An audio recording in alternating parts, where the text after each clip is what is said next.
It was a sweltering evening in a quiet suburb of Willow Creek, California, on July 17th, 1985. The air hung heavy with the scent of eucalyptus trees and distant ocean salt, masking the tension brewing in a nondescript warehouse on Elm Street. Marcus Hale, a mid-level cocaine distributor in his early 30s, paced the dimly lit space, his hands slick with sweat despite the fan whirring overhead. Marcus wasn't a monster.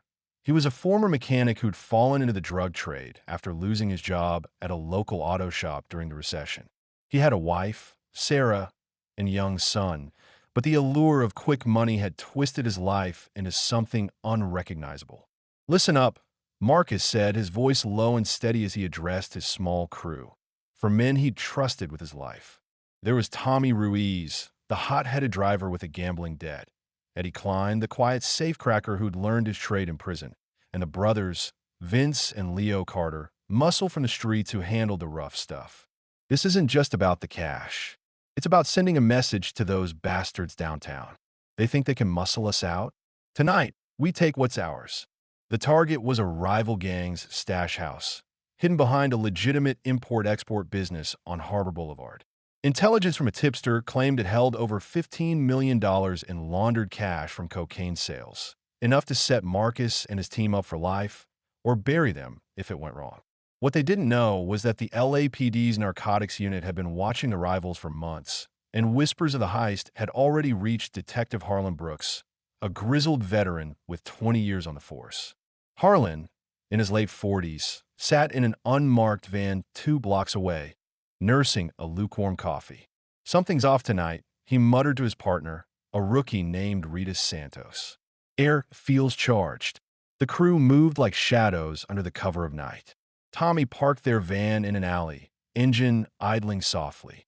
Eddie worked the lock on the back door with practiced precision, the click echoing faintly like a distant gunshot. Inside, the warehouse was a maze of crates stacked high, the faint smell of diesel fuel mixing with the metallic tang of hidden safes. "Got it," Eddie whispered, swinging open the heavy steel door to the vault room. Stacks of cash bundles greeted them, crisp hundreds wrapped in rubber bands, totaling what they later estimated at $15.2 million. Vince and Leo shoveled the money into duffel bags, their breaths coming in short bursts. Marcus scanned the room, his heart pounding. This was the moment he dreamed of, a way out of the endless cycle of deals and danger. But then a siren wailed in the distance, too close, too soon. "Cops!" Tommy hissed from the doorway. Panic rippled through the group. They hadn't tripped any alarms, or so they thought. Unbeknownst to them, the rivals had a silent panic button linked to a corrupt contact in the precinct. But it was Harlan's team closing in, tipped off by an undercover informant. "Move! Plan B." Marcus barked. They grabbed what they could, about $12 million, and bolted for the rear exit, which led to a narrow canal feeding into Willow Lake. In the chaos, Eddie dropped a small receipt from his pocket, a gas station slip dated that morning, stamped with the time 9:15 a.m. It fluttered unnoticed to the floor as they fled. Outside, the night air was cool against their flushed skin. They inflated a hidden rubber dinghy stashed in the reeds, the hiss of air pumps cutting through the tension. "This was your idea, boss," Vince grumbled, heaving bags into the boat. "Better work." Marcus nodded grimly. The lake escape was a desperate contingency, inspired by old smuggling routes he'd heard about from his days fixing boats. As they pushed off, blue lights flashed on shore. Gunshots cracked the air, warning shots from Harlan's team. "Freeze! LAPD!" Harlan shouted, his voice booming across the water. The dinghy bobbed precariously, weighed down by the cash, as the crew paddled furiously into the fog rolling in from the Pacific. Harlan Brooks cursed under his breath as he watched the small boat vanish into the mist. "Get the harbor patrol on the line," he ordered Rita, who was already radioing for backup. The lake, a man-made reservoir spanning 5 miles, was bordered by dense woods and affluent homes, perfect for a getaway, but treacherous in the dark. Archive transcript. LAPD radio log, July 17th, 1985, 23:15. Dispatcher, Unit 7 Alpha. Suspects fleeing via watercraft on Willow Lake. Armed and dangerous. Proceed with caution. Harlan. Copy that. Visual lost in fog. Requesting chopper support. By midnight, the search intensified. Helicopters thrummed overhead, their spotlights piercing the haze like accusatory fingers. Divers plunged into the chilly water, but found nothing. No boat, no bodies, no cash. Marcus and his crew had seemingly evaporated. Whispers spread among the officers. Had they capsized, drowned under the weight? Or was this a masterful vanishing act? Back on shore, the crime scene buzzed with activity.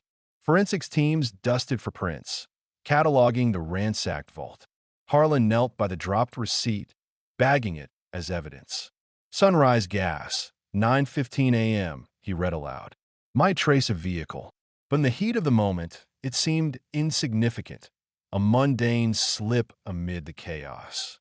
The rivals, furious at the loss, denied any knowledge of the cash's origins, claiming it was legitimate business funds. The media dubbed it the Lake Phantom Heist, splashing headlines across Los Angeles papers. Drug lords robbed blind. Millions vanish in nighttime escape. Dawn broke over Willow Creek on July 18th, casting a golden hue on the still waters of the lake. Search boats crisscrossed the surface, but yields were slim. A deflated dinghy fragment washed ashore, torn and empty. No bodies, no money. The community reeled. Willow Creek was a sleepy town of 20,000, known for its parks and family barbecues, not high-stakes crime. Sarah Hale, Marcus's wife, was questioned at their modest home on Pine Avenue. She sat at the kitchen table, hands trembling around a mug of tea. He said he was working late, she told Harlan, her voice cracking. Sarah, a part-time nurse, had no idea about her husband's double life. The revelation shattered her. Marcus was a good man once. What happened to him? The detective sympathized. Harlan had seen too many families torn apart by the drug wars ravaging the city. We'll find out, he promised, though doubt gnawed at him. Rita, the young officer fresh from the academy, took notes vigorously. Sir, the receipt. It's from a station near the airport. Could be a lead. Public reaction was swift and fearful. Town hall meetings erupted with demands for more patrols. This isn't South LA. This is our backyard, one resident shouted at a press conference. The LAPD's official narrative emerged. The crew likely drowned, the cash lost to the lake's depths. Divers recovered a single duffel bag with $50,000, waterlogged and torn, supporting the theory. But cracks appeared early. A fisherman named Carl Jenkins, out on his boat that night, reported seeing flashes of light on the far shore around 11:30 p.m., possibly a signal. Looked like someone waiting, he told reporters. Harlan dismissed it as unreliable, but it lingered in his mind. By August 1985, the case cooled. The LAPD classified it as a botched heist with probable fatalities. No survivors located, read the press release. Harlan, buried in paperwork, filed the report with a heavy heart. He'd lost sleep over it. The drug epidemic was exploding, and this felt like another victory for the underworld. The community mourned in its way. Sarah Hale sold their house and moved away with her son, haunted by whispers of her husband's involvement. He wasn't a thief, she'd insist to friends, but doubt crept in. The rivals rebuilt, stronger and more guarded, while the stolen millions became urban legend. Yet one detail nagged: the gas receipt. Traced to a van rented under a fake name, it led to a dead end. Harlan tucked it into the evidence box, along with photos of the deflated dinghy and witness statements. Archive, evidence photo description, LAPD, file hashtag 85-472. A crumpled receipt on warehouse floor, Sunrise gas station, Willow Creek. Pump 3, $12.45. Time, 9:15 a.m. Paid cash. As months passed, the case gathered dust in the archives. Harlan retired 2 years later, disillusioned. Some ghosts stay buried, he told Rita over a farewell beer. But in 1995, during a routine evidence audit, a junior archivist stumbled upon an overlooked item in the box. A small audio cassette tape, unlabeled, wedged between folders. When played, it crackled to life with voices from that fateful night. Transcript excerpt. Cassette tape undated. Voice 1 Marcus. The boat's a decoy. Real exits underground. Meet at the drain. Voice 2 Unknown and the cops. They're closer than you think. This tape, hidden for a decade, suggested the lake escape was a ruse, and that someone inside the police might have known all along. If you want to know what the tape revealed and how it unraveled a conspiracy that reached into the heart of the force, subscribe so you don't miss part 2. Write in the comments where you're watching from. 10 years had passed since the Lake Phantom heist faded into Willow Creek's collective memory, a ghost story told over backyard fences. It was October 1995, and the case file sat forgotten in the LAPD's cold case unit, buried under layers of dust and newer tragedies. The drug wars of the 80s had evolved into something even more vicious, but for retired Detective Harlan Brooks, now spending his days fishing on that same lake, the unsolved heist was a lingering scar. Some cases don't let go, he'd say to anyone who asked, his voice gravelly from years of chain smoking. Enter Detective Alex Rivera, a sharp-eyed 30-something with a background in forensics and a relentless drive for closure. Alex wasn't connected to the original investigation. He'd transferred from San Diego PD, bringing fresh eyes and new tech like early DNA kits and computerized databases. Assigned to audit old evidence boxes during a department overhaul, he pulled the Hale file on a rainy afternoon. The box smelled of mildew, its contents a jumble of yellowed reports, photos of the deflated dinghy, and that overlooked audio cassette. Curious, Alex slotted the tape into an old player in the evidence room. The crackle filled the air, followed by muffled voices.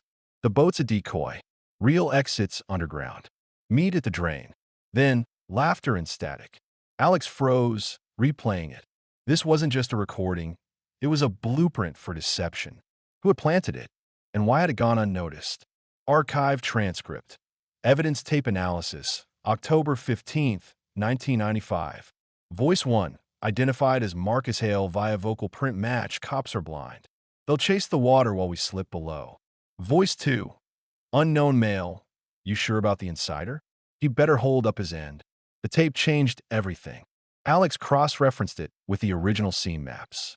Willow Creek's warehouse district backed onto an old storm drain system, a relic from the 1950s urban expansion, wide enough for men to crawl through, leading straight to the lake's underbelly and beyond to a river outlet. The dinghy fragment? Likely planted to sell the drowning narrative. But the voices hinted at an accomplice, possibly within the force. Alex reopened the case quietly, starting with re-interviews. He tracked down Sarah Hale, now remarried and living in Oregon under a new name. She met him at a roadside diner, her face lined with the weight of a decade. Marcus called me that night, she confessed, stirring her coffee endlessly. Said he was safe, but couldn't come home. I thought he was dead until then. Her eyes welled up. Sarah had been the emotional anchor, raising their son alone while rumors painted her husband as a villain. He wasn't evil, just desperate. The trade swallowed him. The first twist came during a review of financial records. Alex dug into the rivals' accounts, using new software to trace laundered funds. The stolen $12 million hadn't vanished. Traces surfaced in offshore accounts opened weeks before the heist. One transfer, dated July 10th, 1985, linked to a shell company in the Caymans. But the bombshell, a deposit slip photo in the evidence file, showed a signature resembling Eddie Klein's, the safecracker. Eddie had been presumed drowned, but records showed a man matching his description boarding a flight to Mexico City 2 days after the heist. Impossible, Alex muttered in his office, pinning photos to a board. The gas receipt from part 1? It tied to a van rented by Klein under an alias, parked near the drain entrance. The pieces fit. The crew hadn't paddled across the lake. They'd ducked into the underground tunnels, emerging on the other side where a getaway vehicle waited. As Alex pressed on, pressure mounted. His captain, an old-timer with ties to the 80s squad, suggested dropping it. Ancient history, kid. Focus on the now. But Alex couldn't shake the insider angle. He revisited Carl Jenkins, the fisherman witness. Now in his 70s, Carl leaned on his cane in a cluttered living room. That light on the shore? It was a signal, all right. And I saw a cop car idling nearby. No lights, just waiting. The second twist hit like a gut punch. Eddie Klein, tracked to a quiet life in Baja, agreed to a phone interview, but died suspiciously the next day, ruled a suicide by local authorities. Alex obtained the autopsy report, gunshot to the head, but forensics noted powder burns inconsistent with self-infliction. Then, a package arrived anonymously at Alex's desk. Another tape, this one from Klein's effects. Transcript excerpt. Klein tape, dated July 18th, 1985. Eddie, we made it out, but Tommy's spooked. Says the cop took his cut already. Background voice, faint, keep quiet, or you're next. The voice matched a spectral analysis of retired Officer Frank Dawson, Harlan's former colleague on the narcotics unit. Dawson had been on duty that night, radioing in false positions to throw off the chase. Motive? Greed. Records showed Dawson's gambling debts cleared post-heist, with unexplained deposits. Escalation followed. Alex faced internal resistance. Files went missing, his car was tailed. But Rita Santos, now a sergeant, joined him covertly. Harlan always suspected corruption. She admitted over late-night coffee. He retired because of it. Together, they uncovered a scheme. Part of the $15 million had been funneled through city construction firms, bribing officials to overlook drug routes. The heist wasn't just theft. It was a power play in a larger web. Archive. Financial ledger excerpt. 1985 to 1986. Transfer. $2 million to Dawson Association. Note. Lake Cleanup Fund. A key find came from the warehouse blueprints, stashed in municipal archives. Tucked under a drawer in the plans. A handwritten map of the drain route, initialed MH. Marcus Halle. The real escape led not to the river, but to a hidden dock where a speedboat waited. Photos from a forgotten roll of film showed the crew splitting the cash there, with Dawson overseeing. The trail led abroad. Marcus Hale, presumed dead, was alive in Belize under the name Martin Hayes, running a small charter boat business. Alex flew down, not for arrest. Extradition was murky, but for truth. He found Marcus on a weathered pier, gray-haired and frail, the tropical sun etching deep lines on his face. You the ghost hunter? Marcus asked, not looking up from mending a net. The air smelled of salt and fish, a far cry from Willow Creek's warehouses. Alex laid out the evidence. Tapes, maps, the insider betrayal. Marcus sighed, his eyes distant. I didn't steal money. I stole time. From the rivals who killed my brother in a deal gone bad. But Dawson? He turned it dirty, took his share and sold us out. Tommy and the brothers didn't make it, ambushed in the tunnels. The confession poured out. The heist was revenge, but corruption tainted it. Marcus had faked his death to protect Sarah, sending anonymous funds for their son. Regret? Every day. But in this life, choices are chains. Back in California, Alex presented the findings. Dawson was arrested, his confession cracking the old guard. The remaining millions? Mostly dissipated, but recoveries funded victim restitution. Sarah received closure, visiting Marcus briefly before his quiet surrender. The city changed subtly, tighter oversight on police, community programs against drugs. Yet, justice felt bittersweet. Harlan Brooks, hearing the news, raised a glass by the lake. Ghosts finally rest, he murmured. In the end, the heist wasn't about cash, but human frailty, greed, fear, redemption. Families healed in fragments, communities wary but wiser. What do you think? Was this justice? Leave your thoughts in the comments. Years after the revelations shook Willow Creek, the Lake Phantom heist refused to stay buried. It was 2010, and the digital age had unearthed new ghosts. A podcaster named Lena Vargas, obsessed with cold cases, stumbled upon declassified LAPD files online. What caught her eye? An anonymous tip emailed to her show, "The money's still out there. Check the old drain maps. There's more." Lena, a former journalist in her 40s, dove in. She interviewed Alex Rivera, now retired, over Zoom. "We thought it ended with Hale," Alex admitted, his voice tinged with regret. But Dawson's confession mentioned a safety net, funds hidden for a rainy day. The air in Lena's home office grew thick with possibility. The scent of fresh coffee couldn't mask her excitement. Digging deeper, Lena found an overlooked bank record from 1986, a small deposit into a trust fund under Sarah Hale's maiden name. Was it Marcus's final gift, or was something sinister? Sarah, now in her 60s, declined comment, but her son, grown and estranged, whispered off record, "Dad left clues." A box in the attic, unopened. The first new twist. That box contained a faded photo of the warehouse crew, with an extra face circled in red, a mysterious sixth man never mentioned in reports. Who was he? Lena's research pointed to a shadowy informant tied to federal agents, suggesting the heist intersected with a larger DEA operation gone wrong. As Lena's episodes aired, tips flooded in. One caller claimed to have seen Marcus in Belize recently, not as a broken man, but thriving under yet another alias. "He's not done," the voice rasped before hanging up. But pressure built. Lena received threats, echoing the old corruption. Alex warned her, some truths are better left underwater. Yet, a fresh audio snippet surfaced online, anonymously posted. Transcript excerpt. Unknown recording. Circa 2005. Voice. Marcus. The lake took nothing. It gave us a new start. But the sixth, he's the key to it all. The episode ended on a cliffhanger. Was the heist part of a bigger conspiracy? Funds laundering through modern crypto? Lena teased. Next time, we follow the money trail to today. The community buzzed anew, old wounds reopening, but with hope for full closure. Justice evolved, but echoes lingered. What if there's more to uncover?